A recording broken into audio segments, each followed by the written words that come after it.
You know, when people talk about green vacations, Pakistan, well, it doesn't usually top the list, does it? Right, not the first place you think of. But we're diving into their official tourism guide today. And Oh, interesting. yeah, it's like peeking into a whole different world. It's really interesting to think about a guide like this as kind of a lens into how a country sees itself, you know? Yeah. Like, how do they want to be perceived by the rest of the world, especially considering the image we usually get in the news? Yeah, and this guy does not hold back on the bold statements. The land of blessings, jewel of Pakistan. They're not exactly subtle. It makes you wonder how much of this is, like, really strategic marketing, you know? And how much of it is genuine pride in what they have to offer. Right. Yeah. Like, are they trying to convince us or themselves? Exactly. And they're definitely aiming to reshape perceptions, for Yes, sure. yeah. Just look at how they describe their capital, Islamabad. Okay. Second most beautiful capital, second most safest city in South Asia. It's almost as if they already know the doubts people might have before we even voice them. It's true. They're like, hold up, we're about to change your mind. And speaking of changing minds, I have to admit, I always pictured Pakistan as mostly dry and desert-like. Right. I can see that. But the guide keeps emphasizing Islamabad's greenery. They call it the green city, almost like it's this big contrast to what we might expect. And that connects to this recurring theme throughout the guide, actually, this like close relationship between urban life and nature. Even when they're showcasing these busy cities, there's always a national park or a mountain escape woven into the description. So it's like they're saying, hey, you can have the best of both worlds here. Yeah. But before we get ahead of ourselves, let's start with the big picture, geographically speaking. Okay. What makes Pakistan stand out on the map? Well, you know, Pakistan's geography isn't just diverse, it's historically significant. You've got India, Afghanistan, Iran and China bordering it, and then the Arabian Sea right there. This is a crossroads where empires have clashed and cultures have mixed for centuries, so it makes sense that the guide emphasizes their ancient roots, especially the Indus Valley civilization. Right, they say it's one of the oldest civilizations in the world. Yeah. Which is cool and all, but I don't know if that fact alone really makes it click for people you know, like, okay, old civilization, got it. But they don't really explain why that should matter to someone today. I see what you mean. It's like they're so busy listing these impressive facts that they miss the opportunity to really spark your imagination and get you invested. That's exactly. Like, imagine if they had drawn some comparisons. Like, how did the Indus Valley civilization influence later empires? Are there any traditions or innovations from that time that still resonate today? That's the kind of stuff that makes history really come alive. Totally agree. It's all about making those connections, bringing the past to life. Right. But they do mention that Pakistan was shaped by a mix of Buddhism, Hinduism, Islam, and more. Right. It reminds you that history is rarely simple, especially in a place like this. And it's worth pointing out that the guide actually includes the phrase, Indian illegally occupied Jammu and Kashmir. Yeah. Right there in their choice of words, you can see how geopolitics play a role even in something like a tourism guide. It's a good reminder that it's not just about pretty pictures. It's about presenting a certain narrative. But, okay, back to the geography lesson. It's not all ancient history, right? What about those mountains? Oh, right. They make a big deal about Pakistan being the meeting point of three major mountain ranges. The Himalayas, Karakoram, and Hindukush. Wow. It's not just a fun fact, it's a recipe for some seriously breathtaking scenery. And then for the adventure junkies out there, well, they've got K2, the second highest peak in the world. K2? That's serious business. Though I'm not sure I'm cut out for that kind of adventure. Right, me neither. But this guide isn't all about climbing mountains, is it? Oh, definitely not. They've got plains, deserts, forests, coastlines. It's almost overwhelming how much variety there is. I know, it's like they're throwing everything at the wall and seeing what sticks. Maybe that's the challenge of trying to sum up a place as diverse as Pakistan. Probably. Yeah. But okay, enough with the broad strokes. Let's get specific. Okay, sounds good. Our first stop, according to the guide, is Islamabad. And they don't just want us to visit. They want us to be impressed. For sure. The way they describe it is interesting. Second most beautiful capital. It's like they're ranking it like it's a competition. Right, like who decided on that ranking? Exactly. And is beauty really something you can measure and compare like that? Good point. But while we're pondering those deep thoughts, we're also supposed to be wowed by Islamabad's greenery. The green city, they call it, like it's some magical oasis in the middle of, well, wherever they think we think it is. Remember those preconceived notions they're trying to break down? This is a perfect example. Instead of letting us assume Islamabad is just another concrete jungle, they're painting this picture of lush parks and tree-lined avenues. It's clever. I'll give them that. Uh-huh. They're definitely strategic with their descriptions. Absolutely. So within this green city, we've got our first set of must-see landmarks. The Faisal Mosque, for one of the largest mosques in all of South Asia, they say. I kind of wish they had gone into more detail about the architecture, though. What makes the Faisal Mosque unique? Is it the scale, the design, the materials used?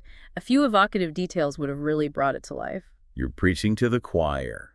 Details are everything. And then we have the Pakistan Monument and Democracy Square. Important landmarks, no doubt, but the guide's descriptions are painfully brief. I know, right? It's a missed opportunity to delve into the symbolism, the history, the cultural context that makes these places meaningful. It's like they're just checking boxes instead of telling a story. Well said. Speaking of stories, let's not forget about those nearby escapes. They keep mentioning Margalla Hills National Park, for example. Oh, yes.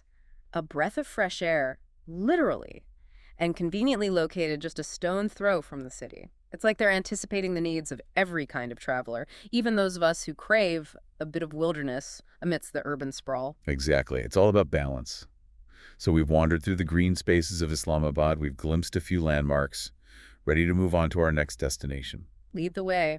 I'm curious to see what other surprises this guide has in store for us. Where are we off to next? Next up is Punjab, a region they poetically refer to as the Land of Five Rivers. And trust me, those rivers aren't just there for decoration. The Land of Five Rivers. It just rolls off the tongue, doesn't it? Makes you want to know more. What rivers are we talking about, and why five? What do they mean for this place? Right, like what's the significance? And the guide does a decent job of connecting those rivers, the Hellam, the Chenab, the Ravi, the Bees, and the Sutlej, to Punjab's fertile land. They're painting a picture of abundance, right? Like those rivers are the lifeblood of the whole region. Exactly. It's not just geography. It's about showcasing the deep connection between the land and the people. And speaking of deep connections, the guide goes all in on Punjab's ancient roots, even more than with Islamabad. They mention Taxila, which they claim could be the world's oldest university.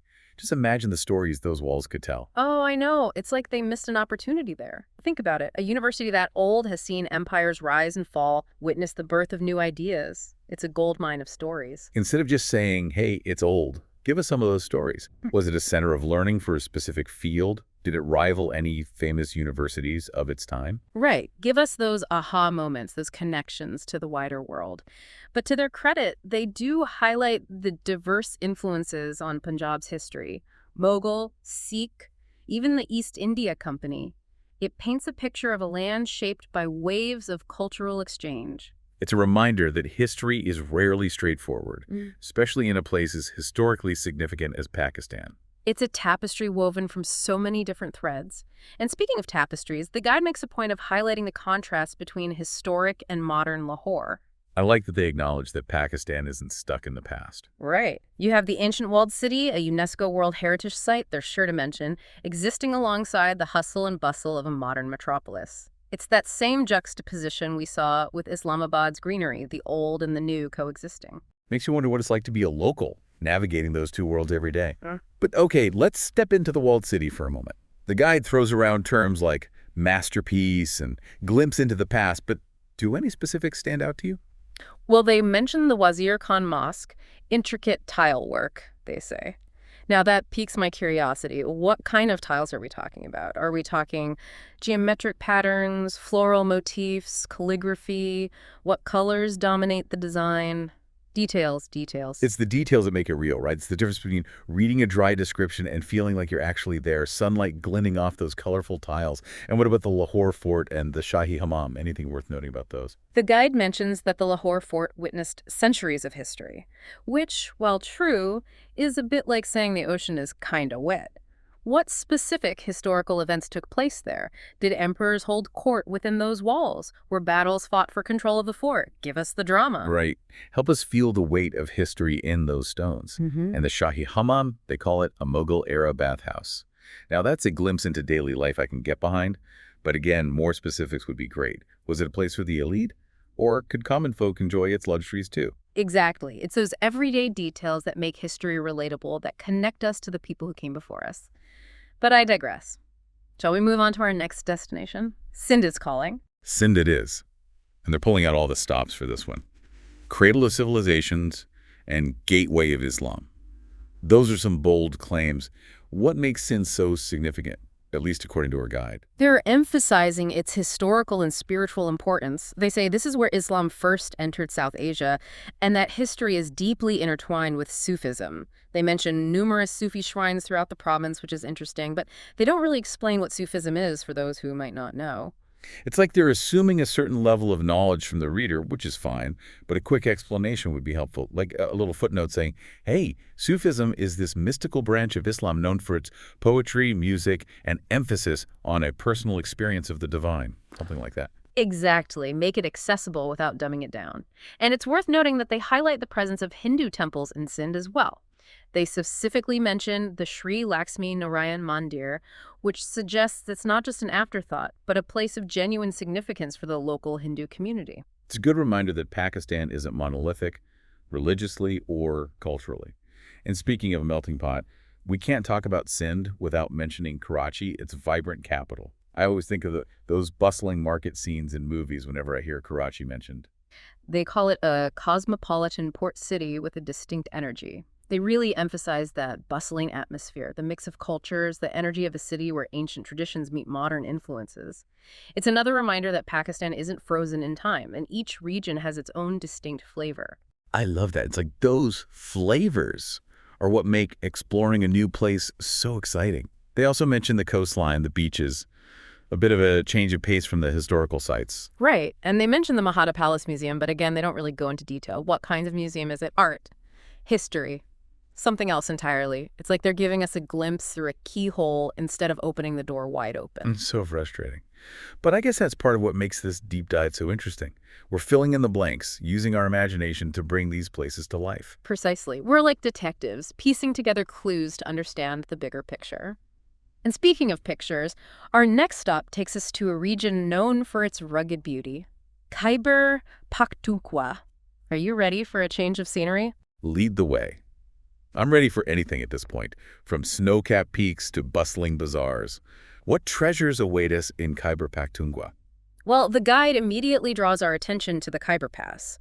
It's more than just a mountain pass. It's a corridor through time, a place where history has been written for centuries. Okay, the Khyber Pass, I've definitely heard of it, but beyond, like, famous mountain pass, I don't know. What makes it so special historically? This is where the guide really shines. They don't just mention it, they make you feel like you're there. Like you're part of a caravan carrying silks and spices through the mountains between Pakistan and Afghanistan. Wow. It was a route for trade, for cultural exchange, even for invading armies. Centuries of history etched into those mountains. It's like those mountains could tell us stories if we knew how to listen. And nestled in this historically charged region, we have Peshawar, the capital of Khyber Pakhtunkhwa.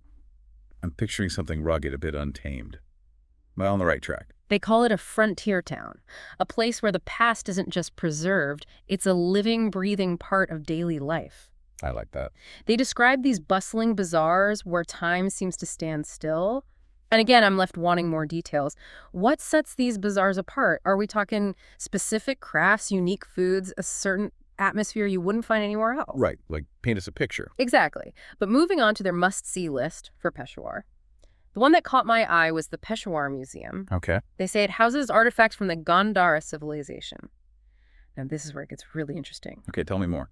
Gandhara art is this incredible blend of Greco-Buddhist styles, a reminder of Alexander the Great's influence in the region. Wait, Greco-Buddhist art. In Pakistan. See, this is why I love these deep dives. It's like uncovering these hidden connections, realizing how interconnected the world really is. Exactly. It challenges our assumptions about history and where different influences meet. And speaking of challenging expectations, the guide also mentions the Kalash people, an indigenous group in Khyber Pakhtunkhwa who practice a form of paganism. Hold on, paganism. In a predominantly Muslim country, that's not something you hear every day. Right. And it speaks to the diversity that often gets overlooked. They've lived in these remote valleys for centuries, maintaining their traditions in the face of external pressures. It's a reminder that culture isn't static. It's constantly evolving. It makes you wonder about those traditions. What are their beliefs like? What are their celebrations like? This guide is full of these little glimpses into other ways of life. It's like they're giving you a taste, hoping you'll be hungry for more. For sure. But let's move on to Balochistan. The land of beauty, as our guide so eloquently puts it. Okay, land of beauty. That's a pretty bold statement. What wonders await us in Balochistan? Well, they're really playing up its undiscovered status, calling it a land of hidden gems. It's like they're letting you in on a secret, inviting you to explore a side of Pakistan that few outsiders have seen. I appreciate that they're acknowledging that this isn't your typical tourist destination. Hmm. It's for the traveler who wants something different, something off the beaten path. But what exactly does different look like in this case? They highlight the diversity of the landscape, from rugged mountains to pristine beaches. They even mention the discovery of the Glaucotherium, the largest land mammal to have ever walked the earth. Whoa. The largest ever. Now, that's something you don't hear every day. It's like stepping back in time. Right. And speaking of ancient wonders, they talk about Mehrgarh, a site that might even predate the Indus Valley civilization. Wow. So we're talking seriously old. Seriously old. Like, imagine uncovering a lost city, a testament to human ingenuity going back thousands and thousands of years. It really puts things into perspective, doesn't And it? it does. And then there's the Hingol National Park. Now, most national parks are known for their natural beauty, but this one's different. Okay, how so? We're talking unique geological formations sculpted by centuries of wind and rain. They say you have to see it to believe it. It's like nature itself is the artist. But it's not just about the visuals, is it? What other senses come into play in Hingol National Park? They talk about the sound of the waves crashing against the coastline, the smell of salt air mixing with the fragrance of wildflowers. They even mention the possibility of seeing dolphins swimming alongside boats. Okay, you had me at dolphins. That's the kind of experience you never forget. It's not just about seeing a place, it's about truly experiencing it with all your senses. And to top it off, our guide introduces us to Astola Island, Pakistan's first marine protected area. Very cool. It's a haven for marine life, a place where endangered green turtles nest on the beaches. It's good to know that conservation efforts are happening all over the world, even in places we might not think about. Absolutely. And as we wrap up our exploration of Balochistan, I'm struck by the sense that this is a region on the verge of something special. In what way? It's holding on to these ancient wonders while cautiously opening itself up to the world, like a hidden gem waiting to be discovered, but hopefully discovered responsibly. A delicate balance, for sure. Yeah. So where to next? Now we're venturing into the heart of the Himalayas to Gilgit-Baltistan, a region our guide calls the Jewel of Pakistan. Jewel of Pakistan. They're really pulling out all the stops for this one. What treasures are they promising us this time? They're saving the best for last. Gilgit-Baltistan is home to some of the highest peaks in the world, including the legendary K2. For serious climbers, this is like a pilgrimage. K2, even the name sounds intimidating. It's more than just a mountain, it's like a legend in itself. But let's be real, most of us aren't scaling K2 anytime soon. What about the rest of us? What does this Jewel of Pakistan offer the average traveler? The guide is smart about balancing the extreme with the more accessible. So yes, you've got K2 for the adrenaline junkies, but they also highlight the Karakoram Highway, an incredible feat of engineering that winds its way through the mountains. Sounds amazing. They call it an adventure in itself, and I believe them. It's like a road trip through the backbone of the world. And along the way, you're not just seeing mountains, you're seeing ancient villages, bustling markets, experiencing life in one of the most remote corners of the planet. Exactly. And then they introduce us to the Deosai Plains, one of the highest plateaus in the world. Wow. They call it the land of the giants, and it's easy to see why. Imagine vast grasslands, wildflowers stretching as far as the eye can see, all dwarfed by these towering peaks. It's that sense of scale that gets me every time, the tiny wildflowers against the immensity of the mountains. It makes you feel so small and yet so connected to something much bigger than yourself. And nestled within this land of the giants is Shiosar Lake, a pristine alpine lake that looks like something out of a fairy tale. Beautiful. The guide describes it as a place of pure tranquility where you can escape the noise of the world and reconnect with nature. It sounds incredible. You know, it's interesting how each destination in this guide seems to offer a different kind of escape. Right. Whether you're looking for adventure tranquility or just a deeper understanding of history, Pakistan seems to have something for everyone. It really does. And for our final stop on this virtual tour, we're whisked away to the Hunza Valley, a place known for its breathtaking scenery and the incredible longevity of its people. Okay, the longevity thing is new. Tell me more. They claim that the people of Hunza live to extraordinary ages, attributing it to their diet and their lifestyle. It's fascinating. It is. It's like they've discovered the fountain of youth. What's their secret? They mention a diet rich in fruits, vegetables, and grains, and a lifestyle that embraces physical activity and a strong sense of community. It's a good reminder that sometimes the simplest answers are the most powerful. It really makes you stop and think, doesn't it? Yeah, About your own life, your priorities, your relationship with nature. It's humbling. it is. And that's the beauty of exploring a country through its own eyes. It challenges our preconceptions, broadens our perspectives, and often leaves us with more questions than answers. Which, as we've learned today, can be a good thing. Absolutely, because ultimately, travel, whether it's physical or just through a book or a guide, is about more than just checking things off a list. It's about expanding our understanding of the world and our place in it. And I think we've done some serious expanding today. We have. It's amazing how much we've learned from just one little tourism guide. It reminds you that some of the most valuable souvenirs we bring back from our travels aren't material things, but the memories we make, the connections we forge, and the insights that stay with us long after we've returned home. Until next time, keep exploring, keep questioning, and keep diving deep.